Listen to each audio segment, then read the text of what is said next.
What if I told you that a cold case, one buried in dust and silence for decades, was finally cracked not by a seasoned detective or a breakthrough witness, but by a machine? Imagine an algorithm quietly running through mountains of forgotten reports, lost evidence logs, and half-buried forensic files, connecting dots no human ever saw. Would you believe that an artificial intelligence could succeed where some of the sharpest minds in law enforcement had failed? This isn't a science fiction movie. This is the unbelievable story of Chronos, the AI system that solved the unsolvable. The story begins with a murder that had haunted an entire community. 30 years earlier, a young woman named Emily Foster was found dead near the edge of a wooded park just outside her small town. She had been on her way home from work when she vanished. Her body was discovered days later, but the investigation quickly collapsed. The evidence was thin, the suspects elusive, and despite endless hours poured in by detectives, no clear answers emerged. For Emily's family, the decades became a blur of frustration and heartbreak. Birthdays passed, anniversaries passed, and the pain of not knowing only deepened. Detectives came and went, each taking another swing at the case. They tried forensic testing, they interviewed old suspects again and again, and they re-examined every scrap of evidence. But every lead fell apart, every promising angle dissolved into nothing. Can you imagine the frustration of chasing the same ghost for 30 years? Of walking into Emily's mother's home knowing you had no answers to give her? This case became a symbol of failure, an impossible puzzle. Officers began to call it cursed. Some even advised new detectives to leave it alone. But not everyone gave up. And then came the unexpected turn, the introduction of a new kind of detective. Not made of flesh and blood, but of code, algorithms, and raw computing power. That detective was called Chronos. And Chronos was about to change everything. Chronos. That was the name whispered with equal parts awe and skepticism in the law enforcement circles that first heard about it. Developed by a small research lab partnered with a state university, Chronos was never meant to be a detective. It was designed as a pattern recognition tool for large-scale data, initially used for things like financial fraud detection and medical research. But one detective working Emily Foster's cold case saw potential others didn't. His name was Detective Harris, a man who had spent 20 years haunted by Emily's photo, staring back at him from the evidence board. Harris approached the research team with a bold idea. What if Chronos could be fed every scrap of data from Emily's case? Old police reports, interviews, lab results, maps, even newspaper clippings. Anything that could be digitized was scanned in and uploaded. To the human eye, the case file was a chaotic sea of dead ends, but to Chronos, it was a puzzle waiting to be assembled. The AI began combing through the information, cross-referencing things no human detective would ever think to connect. A license plate mentioned once in a report from 1993 suddenly resurfaced in a completely unrelated interview from 2002. A shoe print analysis dismissed decades ago turned out to align with new data that hadn't existed at the time. Chronos didn't tire, it didn't forget, it didn't overlook. But here's where it got interesting. Chronos didn't just spit out random associations, it generated predictions. High probability lead located at storage facility, west side of town, evidence container overlooked. That was the line of text that appeared in the system's first major output. Think about that for a second. An algorithm was claiming that a piece of overlooked evidence might still exist in a storage locker connected to the case.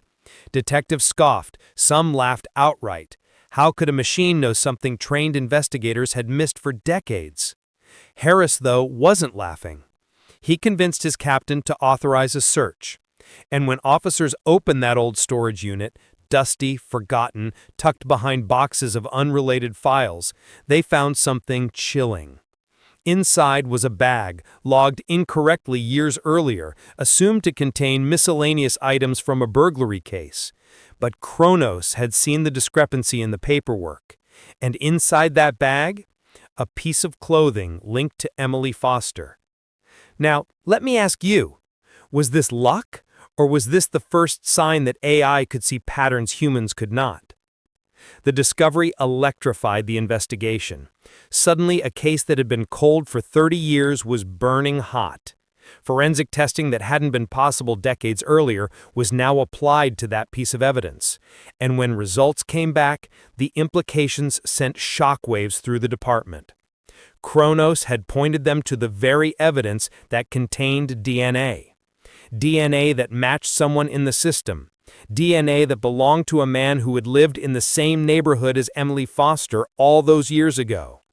The machine had just done what dozens of detectives and thousands of hours of human effort could not. But this was only the beginning.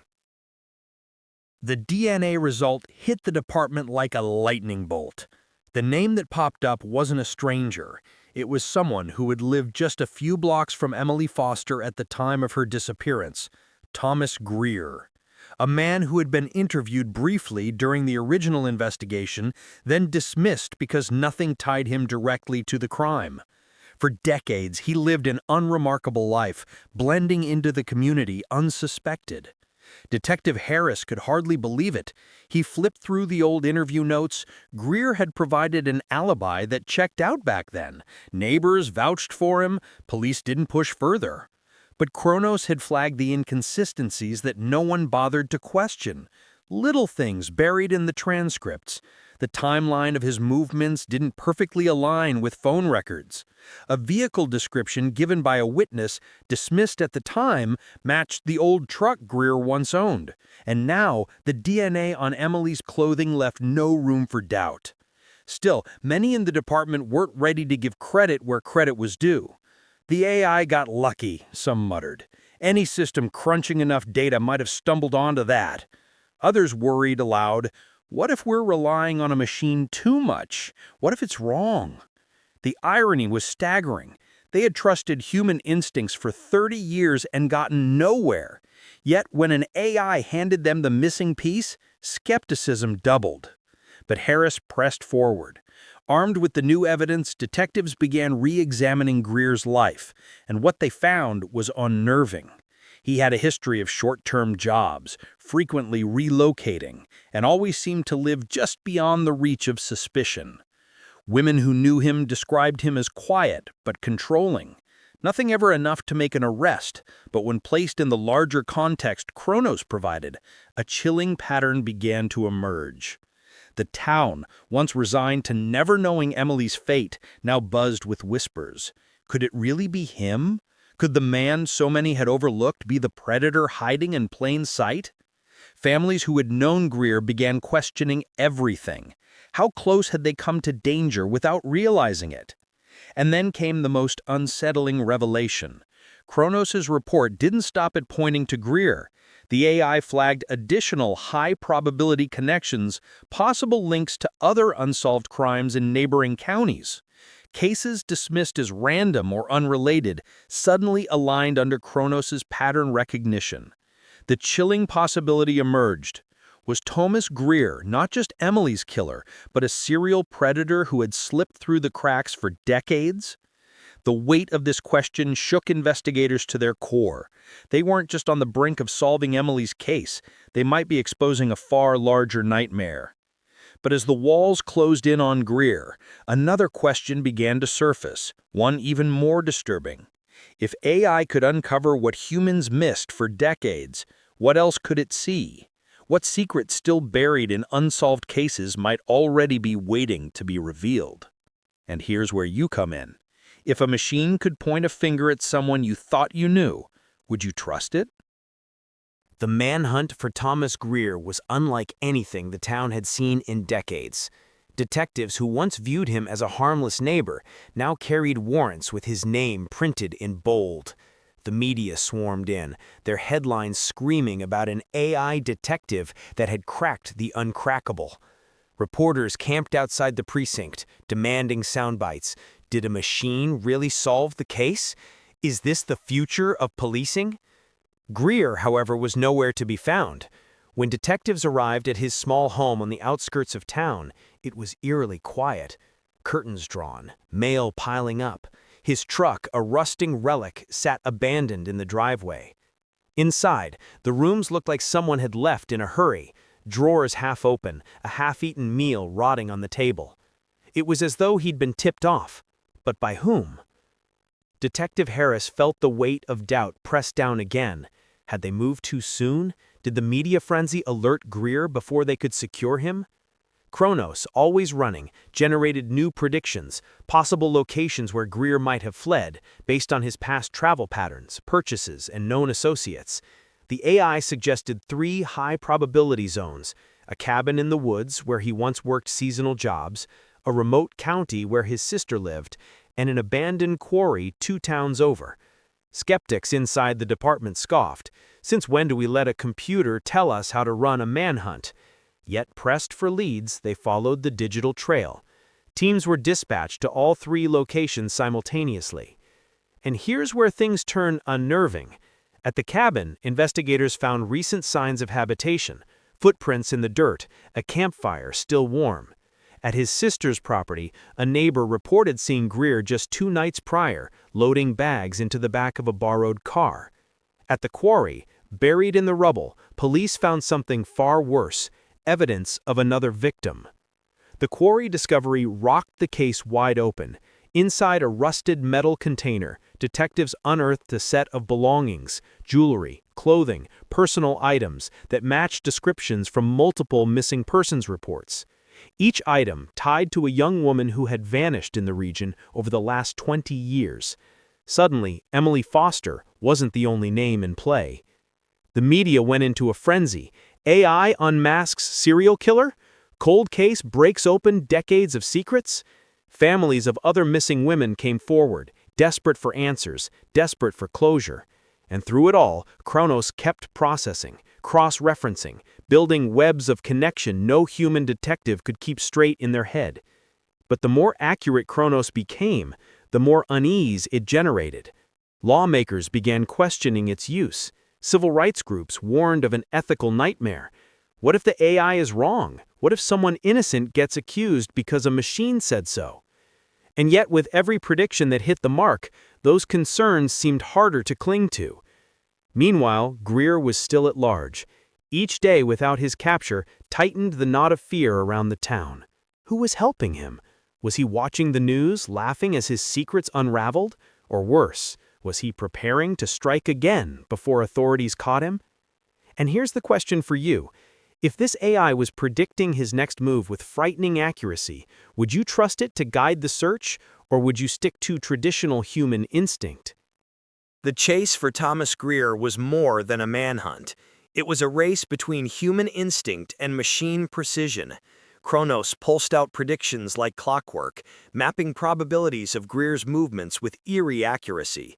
Each update narrowed the circle, drawing investigators closer. But Greer was not an ordinary fugitive. He had lived a double life for decades, hiding in plain sight, deceiving neighbors, even volunteering at local events. He knew how to vanish. Detective Harris sat in the operations room, the glow of multiple monitors reflecting off his tired eyes. Chronos displayed a shifting heat map of likely Greer sightings. The AI calculated that Greer had less than a 20% chance of fleeing the state unnoticed, but an 80% chance he would return to familiar places. Why? Because serial predators often orbit their hunting grounds like moths to a flame, unable to break free from the psychological grip of their past crimes. Sure enough, late that night, a report came in. A security camera near an old bus depot caught a man resembling Greer. He wasn't boarding a bus. He was watching, waiting, scanning the crowd with predatory patience. Detectives swarmed the area, but by the time they arrived, he was gone. All they found was a discarded jacket in a dumpster, and tucked into its pocket, a burner phone. The phone, once plugged into evidence, became another weapon in Chronos's arsenal. Within hours, the AI unraveled months of call history. The patterns told a chilling story. Greer hadn't acted entirely alone. He'd been in contact with someone else, someone who seemed to know when the investigation was closing in, a possible accomplice. This revelation sent shockwaves through the department. Could that explain how Greer had slipped away from the first raid? Was there a leak inside law enforcement? Or was someone close to him deliberately feeding him updates? The betrayal within the investigation itself hung heavy in the air. Meanwhile, Greer grew bolder. A second sighting was reported at a gas station 2 towns away. This time, the footage showed him staring directly into the camera, his face illuminated by harsh fluorescent light. He wasn't hiding anymore. It was as if he wanted to taunt both the police and the AI, daring them to catch him. Detective Harris couldn't shake the unease. Was Greer trying to manipulate the AI itself? Could he anticipate how Chronos was tracking him and deliberately muddy the trail? The idea that a fugitive could play a cat-and-mouse game with an algorithm seemed unthinkable. Yet every move Greer made suggested he knew he was being hunted not just by men, but by a machine. And then came the breakthrough that shifted everything. At 3 a.m., Chronos flagged an anomaly. Transactions linked to one of Greer's old aliases. A motel room had been booked in cash, but the handwriting on the guest log matched his from decades ago. Detectives raced to the location, hearts pounding, expecting this to be the final showdown. But when they entered the room, Greer wasn't there. Instead, they found something far more sinister. The walls were covered in newspaper clippings of Emily Foster's disappearance and the other missing women. Scrawled notes in Greer's handwriting read like an obsessive diary, taunts to the police, cryptic riddles, and phrases like, "You'll never understand the pattern." And here's where the unease grew. Chronos analyzed those writings and produced a chilling hypothesis. Greer wasn't finished. He wasn't just running. He was preparing for one last act, a final performance before capture. So I'll ask you this. If you were in Detective Harris' shoes, knowing Greer might be planning something catastrophic, would you trust Chronos' prediction of his next target? Or would you follow your gut and risk being wrong? The room fell silent as Chronos' chilling prediction lit up the monitors. Greer wasn't just running, he was circling, tightening his grip on the town like a predator preparing for a final strike. Chronos' analysis was blunt. Probability of new attack within 72 hours, 94%. Detective Harris felt the weight settle on his chest. This wasn't just about solving a cold case anymore. It was about preventing a fresh tragedy. But how do you chase a ghost who knows the streets better than anyone? A man who thrives on control and deception? And more importantly, can you trust a machine to know where a killer will strike before it happens? The AI calculated 3 possible locations where Greer might reappear. The abandoned factory on Mill Street, a roadside diner where one of his earliest victims was last seen, and the wooded trail where Emily Foster vanished. Each location carried its own haunting history, and Chronos ranked them in order of probability. The wooded trail came out on top. But Harris hesitated. His instincts screamed that Greer wasn't going back to the woods. Too obvious, too easy. Harris leaned toward the diner. It was a public place, a stage where Greer could make a statement, where he could taunt the police and remind the world that he was still in control. But to go against Chronos now meant risking lives. The task force split into teams, spreading across all 3 locations. At the wooded trail, officers set up hidden surveillance and waited. At the factory, a SWAT unit stood ready. Harris himself went to the diner, unable to shake the gnawing feeling in his gut. Hours dragged by with no sign of Greer. The trail remained quiet, the factory desolate. Harris sat at the diner's counter, watching every customer, every shadow, every flicker of movement outside. His coffee grew cold. Then, just as doubt began to set in, a notification buzzed through. Chronos had updated. It had detected a spike in encrypted chatter near the diner, originating from a burner phone. Harris's heart kicked into overdrive. Moments later, the diner door creaked open. A man in a worn baseball cap and heavy jacket slipped inside. His posture was stiff, deliberate. Harris's eyes locked on him instantly. Could this be Greer? The man ordered coffee, his hands trembling slightly as he slid cash across the counter. Harris noted the scar just below his ear, an old detail from the case file. It was him. Harris motioned subtly to his team, but Greer didn't run. Instead, he turned his head and stared directly at Harris, a thin, unsettling smile curling across his face, as though he'd known this exact moment was coming, as though he'd predicted the prediction. Then, chaos. Greer dropped his cup, shattering porcelain across the floor, and bolted toward the back exit. Officers swarmed, the chase spilling into the foggy night. Sirens wailed in the distance, tires screeched, and the sound of pounding footsteps echoed through the alleyways. Harris tore after him, adrenaline surging. Chronos kept feeding updates to the radios, projected escape routes, predicted turns. Yet Greer moved with uncanny precision, weaving through the city like a man who studied the algorithm itself. Was it possible?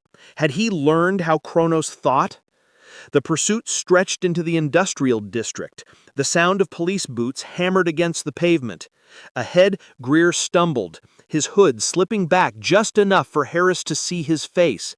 Aged, hardened, but unmistakably the same man who had haunted the files for decades. Harris lunged forward, fingers grazing the suspect's jacket. And then, just as capture seemed certain, Greer slipped into an abandoned warehouse. The door slammed shut behind him with a metallic clang, plunging everything into silence. Inside, shadows swallowed the space, the smell of rust and dust thick in the air. Harris paused at the threshold, weapon drawn, heart thundering. His radio crackled with Chronos' voice prompt. Probability of confrontation, 99%. This wasn't just the endgame. This was the trap Greer had been planning all along. So let me ask you, if you were Detective Harris, standing in that doorway, knowing the killer might have planned this final encounter to outsmart both man and machine, would you step inside? Harris stood at the warehouse entrance, chest heaving, fog seeping through the cracks, as if even the night itself hesitated to follow. His finger tightened on the trigger, but his mind churned. Chronos had been right about almost everything so far, but what if this was the one moment it was wrong? What if stepping inside wasn't the path to justice, but the trap Greer had designed for decades? He pushed the door open, the metal groaning like a warning. The vast, hollow warehouse swallowed the sound of his footsteps. Shadows stretched across the concrete floor, broken only by thin slats of moonlight, cutting through boarded windows. The air was heavy, thick with dust, and something else. Anticipation. Then a voice, calm, steady, mocking. "I was wondering when they'd finally send you in, detective." Harris froze. The voice echoed across the space, bouncing from every corner. Greer's voice. "You think your machine found me, but I let it. I wanted this." Harris scanned the shadows, weapon raised. "Why?" he demanded, his voice sharp, steady. "Because I'm tired. Tired of running. Tired of being a ghost. But if I'm going down, I want it to mean something. I want the world to see that even your precious AI can't predict everything." Suddenly, a figure emerged from the shadows.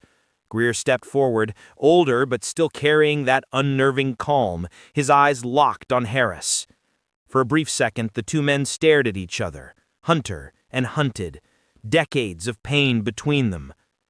"Drop the weapon, Greer," Harris barked. "Funny. That's what they told me years ago before they failed to catch me. You don't get it, do you? Your AI didn't solve me. I let it." He pulled something from his pocket, a small battered notebook. He tossed it across the floor, the sound echoing like a gunshot. Harris kicked it back with his boot, keeping his aim steady. The notebook spilled open, revealing pages of symbols, maps, notes. It wasn't random. It was Greer's own coded trail, deliberately designed. "You fed this to the world piece by piece," Harris realized, "and your machine ate it up, exactly as I wanted." But before Greer could move again, a red laser dot appeared on his chest. SWAT had circled the building, snipers locking in. Harris knew this was the moment. "It's over, Greer. Don't make this any worse." For the first time, Greer's calm cracked. His lips twitched, his eyes darted to the rafters, then back at Harris. "You think it's over?" he whispered. "You think you've won, detective? This isn't the end. Chronos will keep hunting, but soon it won't know the difference between a killer and an innocent man, and when that day comes, you'll wish I was still out here." Then in one swift motion, he reached for something inside his jacket. The warehouse lit up with the sharp flash of a sniper's rifle. Greer's body collapsed onto the cold floor, the echo of the shot reverberating like thunder. Harris stood frozen, his weapon still raised, ears ringing. Slowly, he approached the fallen figure. In Greer's jacket was no gun, only a folded photograph of his first victim, Emily Foster. A grim reminder that this wasn't just about him. It had always been about the lives he'd taken. Silence fell. The chase was finally over. Or was it? Because even as Greer's body was taken away, Chronos displayed one last message on the monitor back at headquarters. "Case closed. Pending review." Pending review? Harris couldn't shake the unease. What did Chronos know that they didn't? Was there another layer, another player, another truth still hidden? And here's the question I'll leave you with. Did the AI truly solve the case, or did Greer manipulate the system to orchestrate his own ending? Was justice served, or was it staged? This is the reality of crime, technology, and the unknown future we are stepping into. Because if a killer could outthink the system once, what happens when the next one learns to do it better? If you found yourself questioning every detail, every twist, then subscribe to Criminal Codex, because stories like this aren't just history, they're warnings of what's coming. Share your theories below. Did AI win, or did the killer write the ending himself? Until next time, stay curious, stay cautious, and never stop asking the hard questions.